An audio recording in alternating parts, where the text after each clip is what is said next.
और आज से हम इंग्लिश ग्रामर की सीरीज शुरू करने वाले हैं। हम पहले सिलेबस के बारे में डिस्कस करेंगे। देखिए, सबसे इंपॉर्टेंट चीज होती है, अब्राहम लिंकन ने एक बार कहा था कि अगर हम 8 घंटे हमें पेड़ काटने के लिए दिए जाएं, तो हम 6 घंटे तो पहले अपनी एक्स को, कुल्हाड़ी को शार्प करेंगे। मतलब है स्ट्रेटजी बहुत इंपॉर्टेंट है। मतलब है हमें ये पता होना चाहिए कि जो हम पढ़ने जा रहे हैं ये क्यों पढ़ने जा रहे हैं और कैसे पढ़ना है और कितना पढ़ना है। If you have all the questions with your answers then you can do your best. तो अब आपकी जिम्मेदारी है कि हम आज से इंग्लिश ग्रामर की जो सीरीज करने वाले हैं, एक वर्ड और हम यूज करके आपको बता देते हैं। इसमें सारी चीजें आपको स्टेप बाय स्टेप कैसे करेंगे, हम स्टेप बाय स्टेप।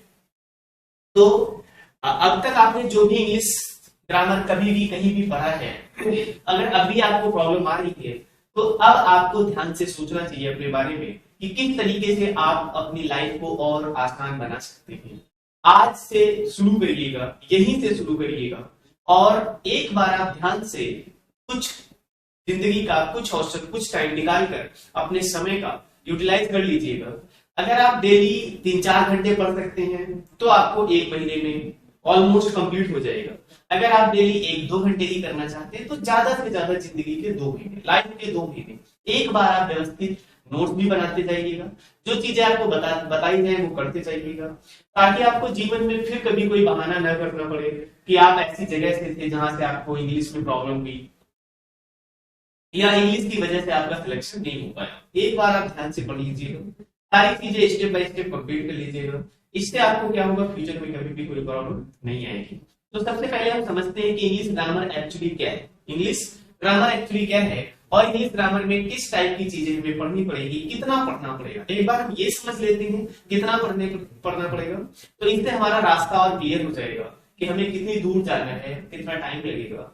ये आप जितना टाइम देते हैं, अगर आप डेली 1 घंटे टाइम देते हैं तो आपको हो सकता है 3 महीने लग जाए। अगर आप डेली 2 घंटे टाइम देंगे तो हो सकता है आपको 2 महीने लग जाए। अगर आप डेली 4 घंटे टाइम देंगे तो आपका 1 महीने में ही कंप्लीट हो जाएगा। लगभग इतना आप एवरेज लगा लीजिएगा। आपका जो भी नेक्स्ट एग्जाम है, चाहे वो एसएससी जीजीएल का हो, चाहे वो एसएससी सीएचएसएल का हो, चाहे एमटीएस का हो या और कोई भी ग्रामर हो, जहां भी इंग्लिश ग्रामर के कुछ पार्ट्स पूछे जाते हैं, फिर आपको यहां से पढ़ने के बाद जीवन में कभी भी कोई भी प्रॉब्लम नहीं आएगी। चाहे वो आपको कंपटीशन के दौरान हो, चाहे फिर वो आपको जॉब के दौरान, जब आप जॉब कर रहे होंगे तो भी आपको बहुत सारी चीजें इंग्लिश में लिखनी और पढ़नी पड़ती है। तो इसलिए एक बार completely thoroughly step by step, इस वर्ड में विशेष ध्यान दीजिएगा कि आपको स्टेप बाय स्टेप करना है। कैसे करना है, स्टेप बाय स्टेप करना है। तो हम शुरू करते हैं।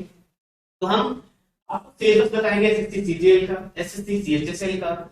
और ये जो सिलेबस है इंग्लिश इसमें बहुत ब्रॉड टर्म में आती है, इसलिए अगर आपने इस सिलेबस के अकॉर्डिंग इंग्लिश पढ़ ली तो आप कोई भी ग्रामर, कहीं भी कोई भी इंग्लिश का एग्जाम में कोई भी इंग्लिश का ग्रामर का कोई भी क्वेश्चन पूछा जाएगा तो होपफुली आप अच्छे से उसको सॉल्व कर पाएंगे। तो हम एसएससी सीजीएल के ग्रामर की पहली सिलेबस की बात करेंगे, उसमें क्या क्या पूछा जाता है, उसको हम कैसे कंप्लीट करेंगे, ये हम आपको बताने वाले हैं। तो शुरू करते हैं। तो देखिए, जैसा कि आपको पता है एसएससी सीजीएल में टीयर 1 और टीयर 2 दो टीयर होते हैं। कितने होते हैं, एक तो आपका होता है टीयर 1, क्या होता है, टीयर 1 होता है, और एक होता है आपका टीयर 2। तो पहले हम टीयर 1 के बारे में डिस्कस करेंगे, फिर हम आपको टीयर 2 के बारे में बताएंगे। देखिए, जो एसएससी सीजीएल है, एसएससी सीएचएसएल है, उसके सिलेबस में बहुत ज्यादा डिफरेंस नहीं है। हम मेनली अगर इंग्लिश की बात करें तो दोनों के टीयर 1 में तो 25 क्वेश्चन ही पूछे जाएंगे, बट टीयर 2 में, टीयर 1 में तो दोनों में 25 क्वेश्चन ही पूछे जाएंगे। लेकिन टीयर 2 में थोड़ा सा डिफरेंस है। टीयर 2 में थोड़ा सा डिफरेंस है। इंग्लिश के जो सीजीएल है इसमें 45 क्वेश्चन पूछे जाएंगे, और जो सीएचएसएल है, क्या है, सीएचएसएल है, इसमें 40 क्वेश्चन पूछे जाएंगे। तो बस इतना डिफरेंस होता है, ये आपको याद है। क्लियर है ये बात, ठीक है। तो आगे हम देखिएगा। तो टीयर 1 में देखिएगा 4 पार्ट होते हैं। कितने पार्ट होते हैं, टीयर 1 में आपके 4 पार्ट होंगे। कौन कौन से 4 पार्ट्स होंगे, पहला पार्ट होगा आपका मैथ्स होगा। क्या होगा, मैथ्स होगा। मैथ्स से भी 25 क्वेश्चन पूछे जाएंगे। सेकंड आपका रीजनिंग होगा। क्या होगा, रीजनिंग होगा, और रीजनिंग के भी आपसे 25 क्वेश्चन ही पूछे जाएंगे। थर्ड पार्ट को हम जीए कह सकते हैं, जनरल अवेयरनेस, या आप जीएस कह सकते हैं, या आप जीके कह सकते हैं, जो आपको ठीक लगे। इसमें बहुत ज्यादा इश्यू नहीं है, ये मुद्दा नहीं है कि जीके कहें या जीएस कहें या जीए कहें, आप जीए कह लीजिएगा, क्योंकि सिलेबस में पर्टिकुलरली जीए लिखा हुआ है, जनरल अवेयरनेस लिखा हुआ है। क्या लिखा हुआ है? जनरल अवेयरनेस लिखा है। तो इसके भी 25 क्वेश्चन ही पूछे जाएंगे।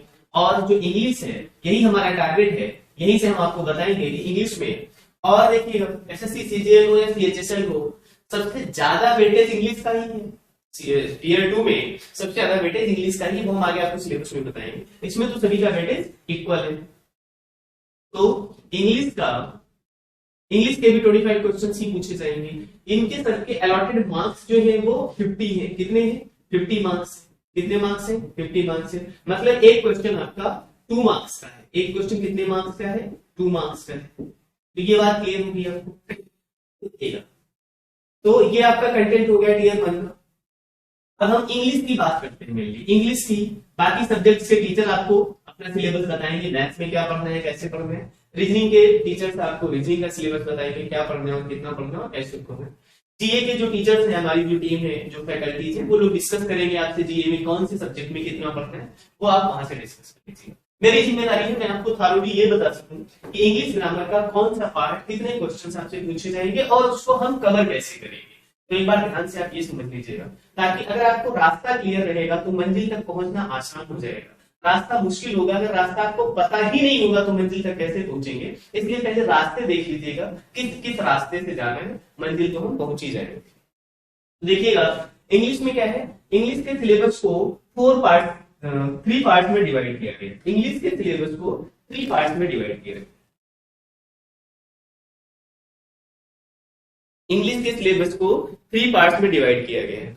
हम इसको रफ करके ऊपर लिख लेते हैं ताकि आप लोगों को देखने में लिखने में प्रॉब्लम ना हो। ये तो आप लोगों ने लिख लिया होगा, अगर नहीं लिखा है तो समझ लिया होगा, लिख लीजिए, समझ लीजिएगा। मैथ्स, रीजनिंग, जीए, इंग्लिश। हम इंग्लिश के कंटेंट को आगे 3 पार्ट में डिवाइड करके आपको बताने वाले।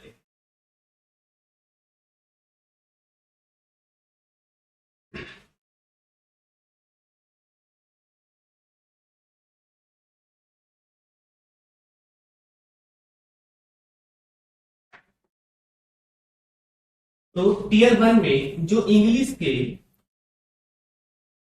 25 क्वेश्चंस पूछे जाएंगे, उसका हम डेटा निकालने वाले हैं, उसके बारे में हम डिस्कशन करने वाले हैं। एक चीज और ध्यान रखिएगा, टीयर 1 में ये जो 4 कंटेंट हैं, इन सारे 4 कंटेंट में आपको ये क्वालिफाइंग नेचर का है। कैसा है ये?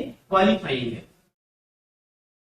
क्वालिफाइंग नेचर का है, मतलब आपको केवल क्वालिफाई करना है, इससे मेरिट नहीं बनेगी। मेरिट आपकी जो बनेगी वो टीयर 2 से बनेगी। किससे बनेगी? टीयर 2 से बनेगी, वो हम आपको टीयर 2 में बताएंगे। अभी हम टीयर 1 के सिलेबस की बात कर रहे थे। तो इंग्लिश के जो 25 क्वेश्चंस है उसको 3 पार्ट में डिवाइड किया गया है। कितने पार्ट में डिवाइड किया गया? 3 पार्ट में डिवाइड किया गया है। तो फर्स्ट पार्ट जो है आपका वो वोकैब सेक्शन है। कौन सा है? वोकैब है। ये देखिए मेनली आपको लर्न करना पड़ेगा। क्या करना पड़ेगा? लर्न करना पड़ेगा। लेकिन लर्न करना भी इजी कैसे हो, वो मेरी जिम्मेदारी, मैं आपको बताऊंगा कि किस तरीके से आप लर्न करें, क्योंकि केवल लर्न करेंगे तो माइंड में स्टोर ज्यादा दिनों तक नहीं रख सकते। इसलिए लर्न करना भी, उसको मेथड से कैसे लर्न करें हम आपको बताने वाले हैं। आगे देखिएगा, वोकैब के बाद आता है आपका ग्रामर पोर्शन। क्या आता है? Grammar portion. अब देखिएगा, ग्रामर में आपको यहां पर लिखी तो बहुत कम चीजें गई हैं, केवल 5 कंटेंट में उन्होंने समेट दिया कि ग्रामर में, लेकिन यहीं से आपकी कहानी शुरू होती है इंग्लिश ग्रामर की, जो आपको पूरा केवल इसमें जो पार्ट लिखे गए हैं। उसके बाद आता है आपका थर्ड पार्ट जो है वो कॉम्प्रिहेंशन है। क्या है? कॉम्प्रिहेंशन है। अब देखिएगा, जो कॉम्प्रिहेंशन है, कॉम्प्रिहेंशन के केवल 5 क्वेश्चंस रहेंगे। कितने क्वेश्चंस रहेंगे? 5 क्वेश्चंस रहेंगे। ये हम टीयर 1 की बात कर रहे हैं, ये ध्यान रखिएगा। तो जो इंग्लिश ग्रामर के कॉम्प्रिहेंशन के 5 क्वेश्चंस रहेंगे, अब इन्होंने क्या किया, इसको 2 पार्ट में डिवाइड कर दिया है। या तो ये पूछेंगे आपसे क्लोज टेस्ट, क्या पूछेंगे? Cloze test. और करके इन्होंने बोला है, या तो फिर ये आपको क्या दे देंगे? पैसेज दे देंगे, और एक पैसेज से आपको 5 क्वेश्चन दे देंगे। ये ध्यान रखना है। क्या ध्यान रखना है? कॉम्प्रिहेंशन में आपको या तो 5 क्वेश्चंस, टोटल 5 क्वेश्चंस ही होंगे, या तो ये क्लोज टेस्ट से आपको दे देंगे 5 क्वेश्चंस, और करके अथवा करके दिया गया है सिलेबस में, या तो फिर आपको पैसेज दिया जाएगा और उस पैसेज से आपको क्या करना है? पैसेज से आपको 5 क्वेश्चंस दे दिए जाएंगे। ये तो हो गया आपका। अब देखिएगा वोकैब सेक्शन में टियर 1 में आपको क्या क्या करना पड़ेगा। तो वोकैब सेक्शन में सबसे इंपॉर्टेंट पहले तो साइनोनिम्स है। क्या है? साइनोनिम्स है। दूसरा पार्ट इसका क्या होगा? एंटोनिम्स होगा। क्या होगा? एंटोनिम्स होगा। देखिए फिर उसके बाद आपका थर्ड पार्ट क्या होगा?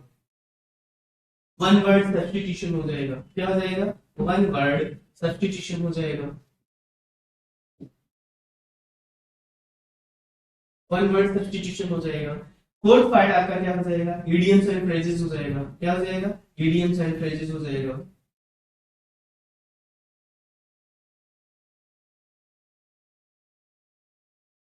इडियम्स एंड फ्रेजेस हो जाएगा।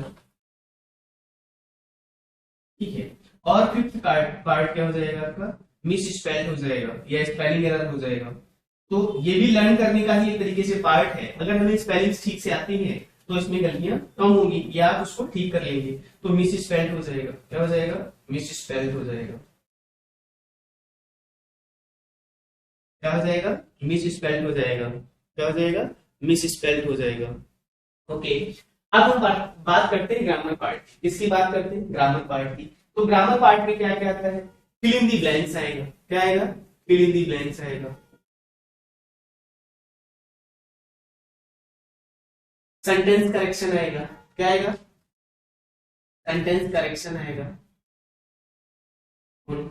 फिल इन दी ब्लैंक्स आ जाएगा, सेंटेंस करेक्शन आ जाएगा, और क्या आ जाएगा? एरर स्पॉटिंग आ जाएगा। क्या आ जाएगा? Error spotting.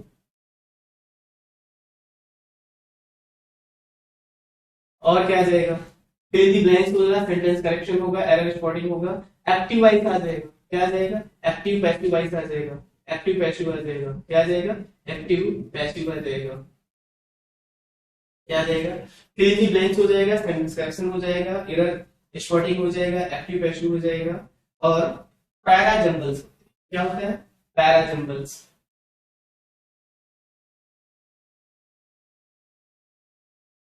ठीक है, पैरा जंबल्स दे दिया जाएगा। इसको आप PQRS भी बोल सकते हैं। क्या बोल सकते हैं? PQRS यानी 4 सेंटेंस दे दिए जाएंगे जो ऊपर नीचे आगे पीछे जो सीक्वेंस से नहीं होंगे, आपको उनको स्टोरी के अकॉर्डिंग सीक्वेंस से क्या करना पड़ेगा? लगाना पड़ेगा। अब देखिएगा सिलेबस में आपको ऐसा कहीं नहीं लिखा है कि आपको नाउन पढ़ना है। सिलेबस में ऐसा कहीं नहीं लिखा है कि आपको प्रोनाउन पढ़ना है। सिलेबस में आपको ऐसा कहीं नहीं लिखा हुआ है कि आपको कंजक्शन, प्रीपोजिशन या इंटरजेक्शन, एडजेक्टिव या आर्टिकल्स आने चाहिए। ऐसा सिलेबस में कहीं नहीं मेंशन है। लेकिन अगर आप फिल इन दी ब्लैंक्स करना चाहते हैं, क्या करना चाहते हैं? फिल इन दी ब्लैंक्स करना चाहते हैं, या सेंटेंस करेक्शन करना चाहते हैं, या एरर स्पॉटिंग करना चाहते हैं, या एक्टिव पैसिव करना चाहते हैं आप, या पैरा जंबल्स चाहते हैं, तो पैरा जंबल्स में तो ग्रामर की बहुत ज्यादा नीड नहीं है। उसमें आपको बस स्टोरी समझ आनी चाहिए, तो आप सेंटेंस को ऊपर नीचे जोड़ देंगे। लेकिन ये जो पार्ट्स हैं, fill in the blank, sentence correction, error spotting, active passive, या इधर आ जाइएगा। जैसे हम बात करते हैं इडियम्स एंड फ्रेजेस की या मिस स्पेल की, इनके लिए जब तक आप थारोली ग्रामर को नहीं पढ़ेंगे, थारोली, ध्यान से सुनिएगा, जब तक आप थारोली ग्रामर को नहीं पढ़ेंगे और थारोली के साथ साथ जब तक आप स्टेप बाय स्टेप नहीं पढ़ेंगे, तब तक आपको समझ में नहीं आने वाला। तो मैं अगेन आपसे हम्बली रिक्वेस्ट कर रहा हूं कि आप लोगों की जिम्मेदारी है, आप एक बार ठीक से थोड़ा सा टाइम दे दीजिएगा इंग्लिश ग्रामर को। सारे स्टेप से हम एक बार ग्रामर को कंप्लीट कर लें, उसके लिए और क्या पढ़ना पड़ सकता है? देखिए सिंटैक्स तो आपको पढ़ना ही पड़ेगा। तो सिंटैक्स में और पार्ट्स ऑफ स्पीच में, पार्ट्स ऑफ स्पीच के जितने भी पार्ट्स हैं आपके, चाहे वो नाउन हो, प्रोनाउन हो, वर्ब हो, एडवर्ब हो, कंजक्शन हो, इंटरजेक्शन हो, या प्रीपोजिशंस हो, ठीक है। आर्टिकल को इनके पार्ट्स में नहीं रखा जाता है, उसका अलग लॉजिक है। तो हम आर्टिकल्स को पढ़ेंगे। किसको पढ़ेंगे? आर्टिकल्स को पढ़ेंगे। और हम पढ़ेंगे स्पेलिंग कैसे बनाते हैं, क्योंकि ये जो मिस स्पेल्ड वर्ड है, अगर आपको स्पेलिंग फॉर्मेशन के रूल्स हम बताएंगे आपको, जब आप पढ़ेंगे ध्यान से, तो आपको लगेगा ये तो इतना इजी हो जाता है। आप वर्ड देखेंगे और आपको पता चलेगा कि हाँ, यहाँ स्पेलिंग में कुछ ना कुछ तो गड़बड़ी है, तो आप उसको निकाल सकते हैं कि कौन सा इसमें से गलत है या कौन सा इसमें से सही है, या तीनों गलत है। इस तरीके का जो भी क्वेश्चन होगा कि इन 4 में से कौन सा एक गलत है वो आप निकाल लेंगे, या इन 4 में से कौन सा एक सही है वो आप निकाल लेंगे कि ये 3 तो गलत है।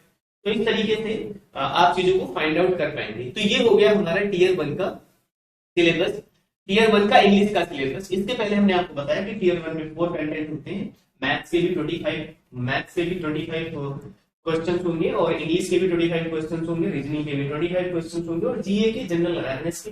अब जीए में कई चीजें आ जाती है, आपकी हिस्ट्री भी आ जाती है, ज्योग्राफी भी आ जाती है, पॉलिटी भी आ जाती है, करंट अफेयर्स भी आ जाते हैं। तो वो हमारी टीम के फैकल्टी जो मेंबर्स हैं वो आपको बताएंगे अपने अपने सब्जेक्ट के बारे में, कितना पढ़ना कैसे पढ़ना है, वो बहुत अच्छे तरीके से आपको समझाने वाले हैं। हमने जो आपको इंग्लिश ग्रामर का सिलेबस बताया टीयर 1 के लिए यही। अब देखिएगा टीयर 2 का हम आपको आगे बताने वाले हैं। टीयर 2 का मतलब जो क्वेश्चन है वो कितने और किस स्ट्रीम से, किस सब्जेक्ट से कितने पूछे जाते हैं। लेकिन उसके पहले हम आपको बता दें कि जो इंग्लिश ग्रामर का टीयर 1 का सिलेबस है वही टीयर 2 का भी सिलेबस रहने वाला है।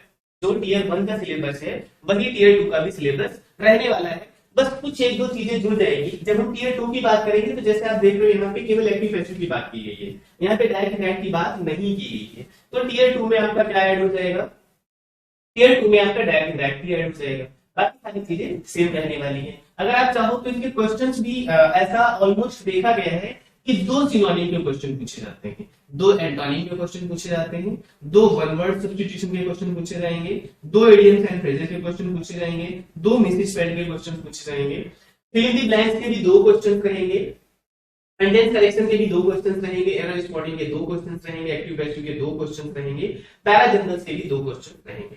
तो इस तरीके से आप देखेंगे कि ये 5 कंटेंट है और सभी में से 2 तो ये लगभग 10 क्वेश्चन इधर हो जाएंगे। क्या हो जाएंगे, 10 क्वेश्चन इधर हो जाएंगे। और यहाँ पर भी आप देखेंगे 5 कंटेंट ही है। कितने कंटेंट है ग्रामर में, यहाँ पे fill in the blanks, sentence correction, error spotting, active passive और ये पैरा जनरल्स। तो इसमें भी सभी में तो ये भी 10 क्वेश्चन हो जाएंगे। कितने क्वेश्चन हो जाएंगे, 10 क्वेश्चन हो जाएंगे। और इधर आपने देख ही लिया कि इसमें 5 क्वेश्चंस हैं, तो इस तरीके से टोटल आपके कितने क्वेश्चंस हो जाएंगे, 25 क्वेश्चंस हो जाएंगे। इस तरीके से आपके कितने क्वेश्चंस हो जाएंगे, 25 क्वेश्चंस हो जाएंगे। ठीक है, ये बात क्लियर समझ आ गई। तो इस प्रकार से कितने क्वेश्चन हो जाएंगे, 25 क्वेश्चन आपके हो जाएंगे। अब हम बात करते हैं टीयर 2 के सिलेबस की। इंग्लिश का ग्रामर का सिलेबस यही रहेगा। दूसरा, अगर आप सेपरेट तैयारी नहीं कर सकते, ऐसा नहीं कर सकते कि आप पहले टीयर 1 की प्रिपरेशन करें इंग्लिश ग्रामर की, फिर टीयर 2 की प्रिपरेशन करें, या पहले टीयर 2 की प्रिपरेशन करें फिर टीयर 1 की प्रिपरेशन करें, ऐसा बिल्कुल भी पॉसिबल नहीं है। क्योंकि इंग्लिश में मैं इतनी बार बोल चुका हूँ, स्टेप बाय स्टेप प्रिपरेशन करनी पड़ेगी। कैसी करनी पड़ेगी, स्टेप बाय स्टेप प्रिपरेशन करनी पड़ेगी। अब स्टेप बाय स्टेप प्रिपरेशन करने के लिए आपको सारी चीजें एक साथ पढ़नी पड़ेगी। कैसे पढ़नी पड़ेगी, एक साथ पढ़नी पड़ेगी, है ना। तो आप ऐसा नहीं कर सकते कि पहले आपने टीयर 1 की प्रिपरेशन कर लो। बहुत सारे लोग ऐसा करते हैं, हालांकि उसमें टाइम भी आपको ज्यादा लगता है और समझ में कम आता है। कम टाइम में ज्यादा समझने का एक ही तरीका है कि आप सारी चीजों को एक साथ पढ़ते हुए चले। और मेरी भी स्ट्रेटजी यही रहेगी कि हम पूरा टीयर 1 और टीयर 2 का सिलेबस एक साथ कंप्लीट करें। क्या करें, टीयर 1 का और टीयर 2 का सिलेबस एक साथ कंप्लीट करें। फिर मैं आपको कह रहा हूं कि ये एसएससी सीजीएल या एसएससी सीएचएसएल के लिए नहीं, कोई भी इंग्लिश ग्रामर का जहां भी आपसे कोई क्वेश्चन पूछा जाता है, मेरा टारगेट तो सीजीएल का ही रहेगा। उसके बाद सीएचएसएल भी हो गया, उसके बाद एफटीएस भी हो गया, या आप और कोई भी एग्जाम देते हैं तो सभी जगह आपको ये काम आने वाला है। आगे देखिएगा, हम टीयर 2 की बात करते हैं।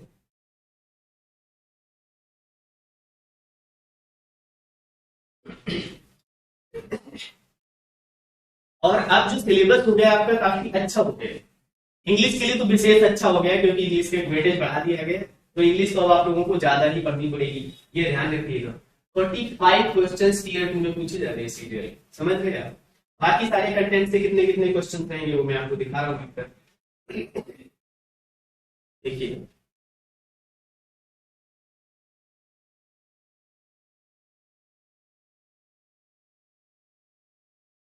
तो अब यहाँ पर हो जाएगा टीयर 2। टीयर 2 को इन्होंने क्या किया है, 3 पार्ट में डिवाइड किया। क्या किया हुआ है, टीयर 2 को इन्होंने 3 पार्ट में डिवाइड किया। फर्स्ट सेक्शन, सेकंड सेक्शन और इन्होंने किया हुआ है थर्ड सेक्शन। ध्यान से समझ लीजिएगा, अगर आपको सिलेबस ही नहीं पता है तो आप प्रिपरेशन क्या करेंगे। ठीक है, तो टीयर 1 में इन्होंने क्या किया हुआ है, टीयर 1 को भी इन्होंने 2 पार्ट में डिवाइड किया गया है। एक तो मैथ्स हो गया आपका, क्या हो गया, मैथ्स हो गया। दूसरा रीजनिंग हो गया, क्या हो गया, रीजनिंग हो गया। अब उसके बाद हम बात करते हैं टीयर 2 में जो सेकंड सेक्शन है, इसको भी इन्होंने 2 पार्ट में डिवाइड किया हुआ है। एक आपका जीए है, क्या है, जीए, और दूसरा आपका क्या है, इंग्लिश। अब आप कह सकते हैं कि ये चारों पार्ट तो टीयर 1 में भी थे, ये चारों पार्ट जो थे टीयर 1 में भी थे, लेकिन जो इसका इन्होंने सेकंड सेक्शन थर्ड रखा हुआ है, क्या रखा हुआ है, जो थर्ड सेक्शन रखा हुआ है ये क्वालिफाइंग नेचर का है, पहले ही समझ लीजिएगा। जो सेक्शन थर्ड है आपका ये क्वालिफाइंग नेचर का है। तो इसका मतलब है जो आपकी मेरिट बनने वाली है टीयर 2 की वो केवल मैथ, रीजनिंग, जीए और इंग्लिश से बनने वाली है, ये ध्यान रखिएगा। मेरिट केवल आपकी किससे बननी है, मैथ, रीजनिंग, जीए और इंग्लिश से बननी हुई है। तो इनके कितने कितने क्वेश्चंस आएंगे, मैथ्स के 30 क्वेश्चंस आएंगे, कितने क्वेश्चंस आएंगे, 30 क्वेश्चंस आएंगे। रीजनिंग के भी 30 क्वेश्चंस ही आएंगे, कितने क्वेश्चंस आएंगे, 30 क्वेश्चंस आएंगे। और देखिएगा यहाँ पर थोड़ा सा ध्यान देने वाली बात है, जो जीए है उसके तो 25 क्वेश्चन पूछेंगे, कितने क्वेश्चन पूछेंगे, 25 क्वेश्चन पूछेंगे। और इंग्लिश के सबसे ब्रॉड, सबसे बड़ा, सबसे ज्यादा 45 क्वेश्चन, कितने क्वेश्चन पूछे जाने हैं, 45 क्वेश्चन पूछे जाने हैं।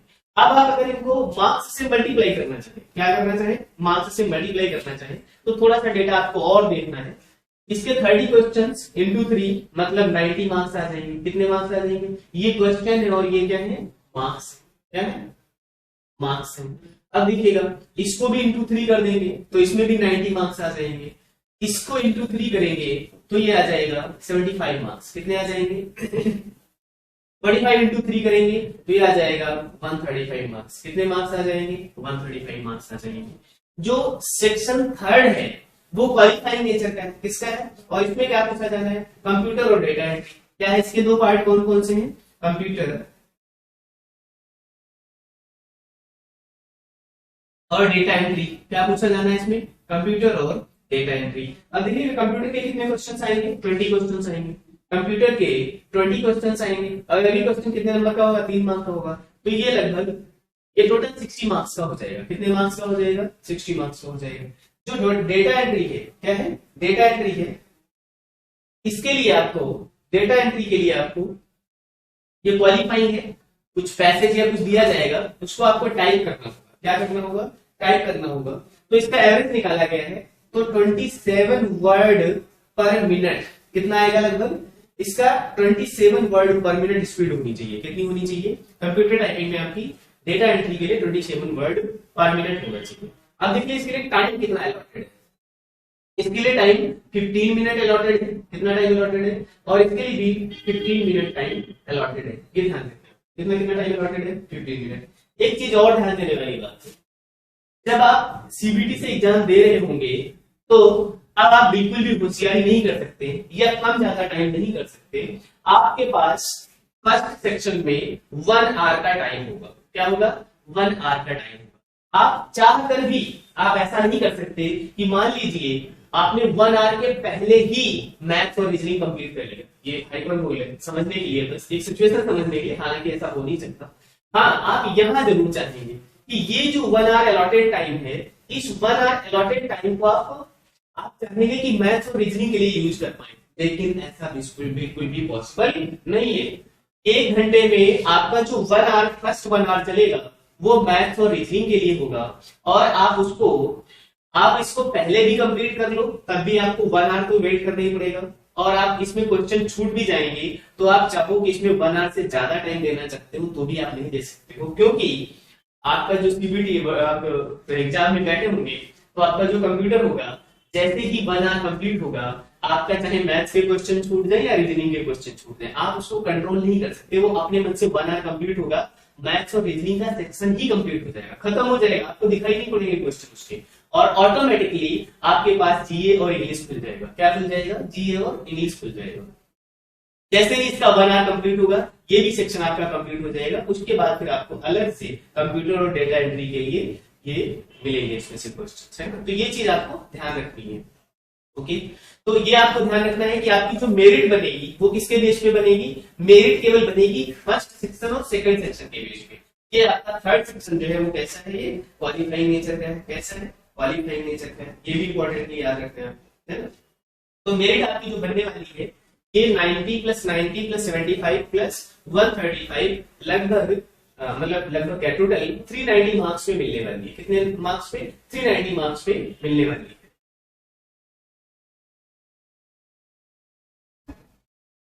ठीक है, तो टोटल कितने मार्क्स रहेंगे आपके, 390 मार्क्स रहेंगे। इन 390 मार्क्स पे ही आपको क्या मिलने वाली है, मेरिट बनने वाली है। तो ये आपको याद रखना है। अब अगर हम बात करें इंग्लिश सिलेबस की, फिर से वही बात है ना, जैसे हमने टीयर 1 के सिलेबस की बात की थी, वैसे हम टीयर 2 की इंग्लिश की बात करें। टीयर 2 में इंग्लिश में एक चीज और, अगर आप सीएचएसएल का कोई लोग जानना चाहते हो, ये तो सीजीएल का है, अगर सीएचएसएल का जानना चाहते हो तो सीएचएसएल में क्या डिफरेंस आएगा, ये क्वेश्चंस यहाँ पर जो है ये 45 क्वेश्चंस की जगह 40 क्वेश्चंस हो जाएंगे। कितने क्वेश्चंस हो जाएंगे, 40 क्वेश्चंस हो जाएंगे। और यहाँ 25 की जगह कितने क्वेश्चंस हो जाएंगे, 30 क्वेश्चंस हो जाएंगे। कितने क्वेश्चंस हो जाएंगे, 30 क्वेश्चंस हो जाएंगे। तो बस इतना चेंज आएगा सीएचएसएल में। एग्जाम अच्छा है, आप देख सकते हैं। इंग्लिश ग्रामर जहां जहां भी आती है वहां वहां आपको हेल्प करेगा, ये सेशन हेल्प करने वाले हैं आपको। बस आपकी जिम्मेदारी है कि आप स्टेप बाय स्टेप इसको करते जाएं। ठीक है, तो आगे देखिए, इंग्लिश में हमने आपको जो टीयर 1 का सिलेबस बताया, किसका सिलेबस बताया, टीयर 1 का सिलेबस बताया, वही सिलेबस आपके टीयर 2 में काम करने वाला है। जो सिलेबस हमने आपको टीयर 1 में बताया वही टीयर 2 में काम करने वाला है। हमने आपको बता दिया कि जो टीयर 2 है उसमें सिलेबस में आपका जो सिलेबस हमने पहले टीयर 1 के लिए लिखवाया था वही टीयर 2 के लिए होगा। उसमें केवल डायरेक्ट इनडायरेक्ट जुड़ जाएगा। क्या जुड़ जाएगा, डायरेक्ट इनडायरेक्ट जुड़ जाएगा। और क्या जुड़ जाएगा, सबसे इंपॉर्टेंट चीज पैसेज जुड़ जाएगी। क्या जुड़ जाएगी, पैसेज। पैसेज की भी कंडीशन देख लीजिएगा। टीयर 1 में केवल एक पैसेज पूछा जाएगा।